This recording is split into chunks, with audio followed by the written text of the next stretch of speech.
जी, मैं साइंटिस्ट हूं और एक गगनयान मिशन से जुड़ा हूं। भारत का पहला मानव अंतरिक्ष मिशन है। जब अंतरिक्ष से हम एस्ट्रोनॉट्स ब्रह्मांड की अनंतता को देखते हैं तो इंसान बहुत छोटा महसूस होता है। ऐसे में मैं ये समझना चाहता हूं, ब्रह्मांड की अनंतता को देख ही नहीं सकते। भौतिकता में कुछ दूर तक आप भौतिक यंत्रों का प्रयोग कर सकते, जहां सिद्धों का मन पहुंचता है वहां तुम्हारे यंत्र थोड़ी पहुंच जाएंगे। भेजो स्वर्गलोक, भेजो किसी विमान पे तो तुम ऐसे मिल जाए। भेजो स्वर्ग, भेजो। क्या है विज्ञान? भौतिक के अंतर्गत ही है। आज तक तुम्हारे विज्ञान ने मन का एक्सरा बना पाया हो तो हमें बताओ। केवल इस ढांचे का ही आप कर सकते हो। ये पांच भौतिक है, न मन का न बुद्धि का, कि ये मन, ऐसा मन, ऐसी बुद्धि, ऐसा चित्त, ये अहंकार नहीं। सूक्ष्म की तरफ तो प्रवेश ही नहीं विज्ञान का। जहां से विज्ञान का अंत होता है वहां से अध्यात्म प्रारंभ होता है। तो विज्ञान एक लौकिक धरा की बात है, कोई अलौकिक धरा की थोड़ी बात है। अलौकिक धरा की बात तो अध्यात्म है।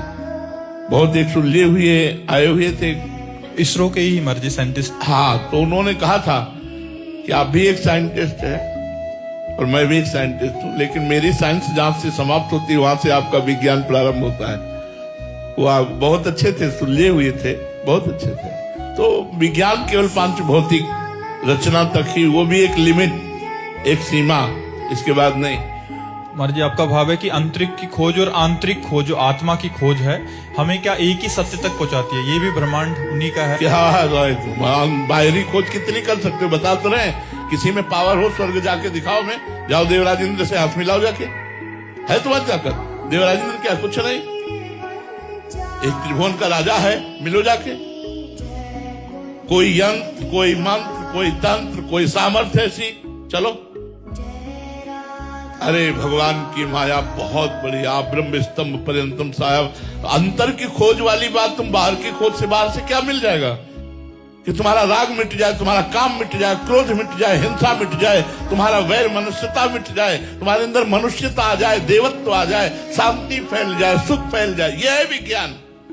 ज्ञान विज्ञान वो है जो जीव को शांति प्रदान कर सके। श्रद्धावान लभते ज्ञानम तत्परा सहितेन्द्रिया ज्ञानम लब्धा पराम शांति मचरेणाधिगच्छति।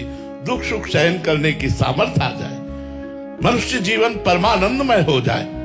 किससे परमानंदमय होगा? किससे होगा?